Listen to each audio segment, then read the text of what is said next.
Oh, you want to drive on ice? I'll give you the return of the slippery sloppery if you're not careful. Too bad, it's already here. See this car slide? Swish, swish. So funny. So much fun when I can control shit in video games. But wait, Araknie here. And don't worry, Power Drive is a good video game. It's a rally arcade title after all. If you don't slide on ice, what's the point? You know what? These kind of games don't have stories, but I'll make one up real quick.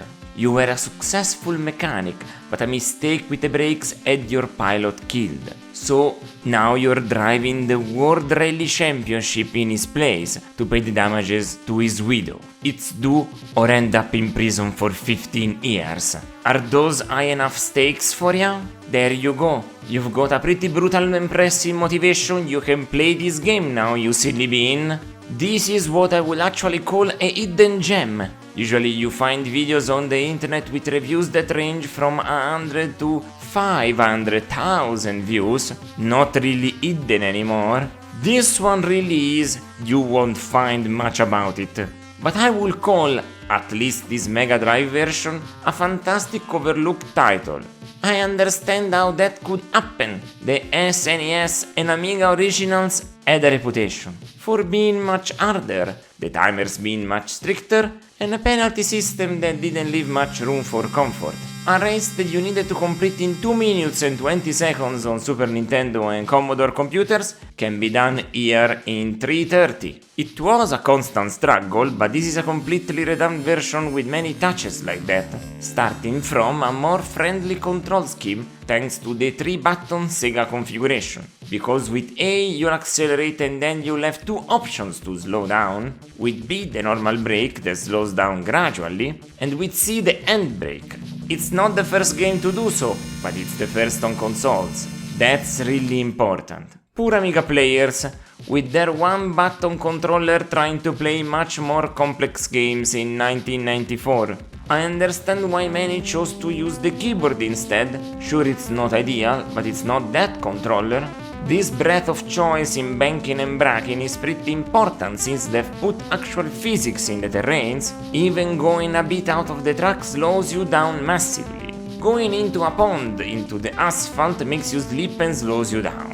Gravel will make it so you slide further into turns before you'll be able to control its banking. And all stuff like that is things that you expect from 3D games in this genre, certainly not here and so in depth.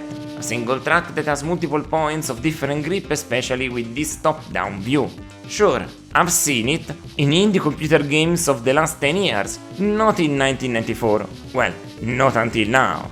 But most importantly, you need to be careful when you hit your car. Going off-road does nothing, but hitting things does a little bit of damage each time. So you'll have to repair your car. And that needs money. And the almighty dollar is very important.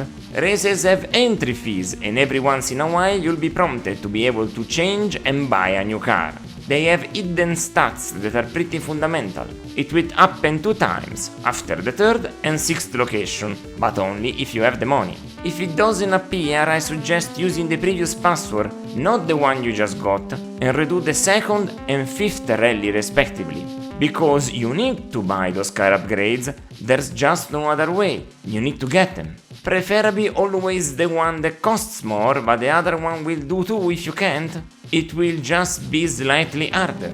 Until the end, when it gets into a very early version of post-game content. You finish the 9 rallies and get a congratulations.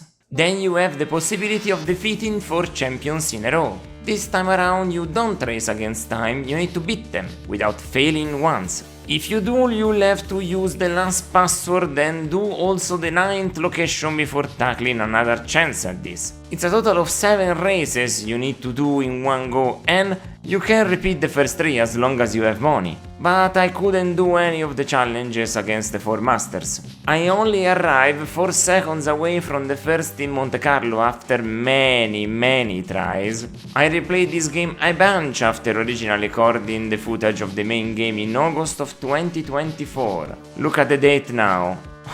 I tried, I guess. It's been a while and I just can't do it. And to think that this is the only way to get the real credits after the main game. there's nothing else. I'll be satisfied with the first ending. It's a fireworks show, so after all, not too shabby. But yeah, it needed to give the possibility to at least start before the first of the challengers. Because before that asphalt track, you're forced to do 3 snow slippery slopperies.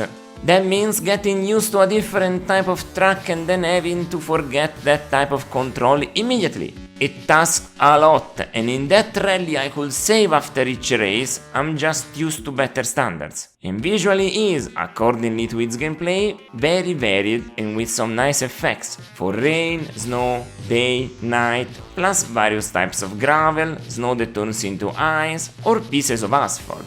All of them have different physical effect on your movement. The night effect in particular has been reduced compared to the previous editions of this game. It was just so incredibly dark that it was impossible to parse anything outside your headlights. This time it's at least mostly visible with only obstacles coming at ya with some surprise, and that's fair. Even outside in the most overcast and dark of nights you can see a little bit, so not making the game unfair is a good upgrade on the Mega Drive. The soundtrack was an incredible surprise. It's a mix of tracks that range from industrial to house music, passing by some Britpop, since Rage Software were British developers. Such a nice time capsule of musical tastes of a specific composer. I love when that happens, and I liked a lot of them, because there are a ton of them.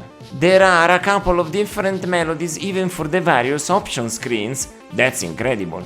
And for the racing they cycle through 11 different compositions. That's quite a lot for the time. Good quality and lovely music. Too bad for the ending.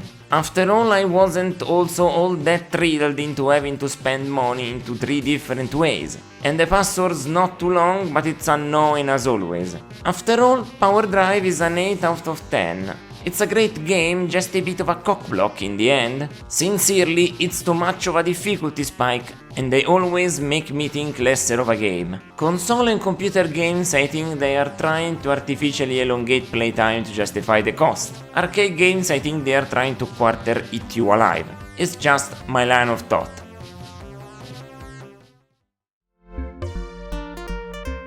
If you wanna see me play the games that I will review plus some extra stuff, catch me on Twitch at Araknie Retro. It's my natural habitat, you see. Until next time, ciao ciao!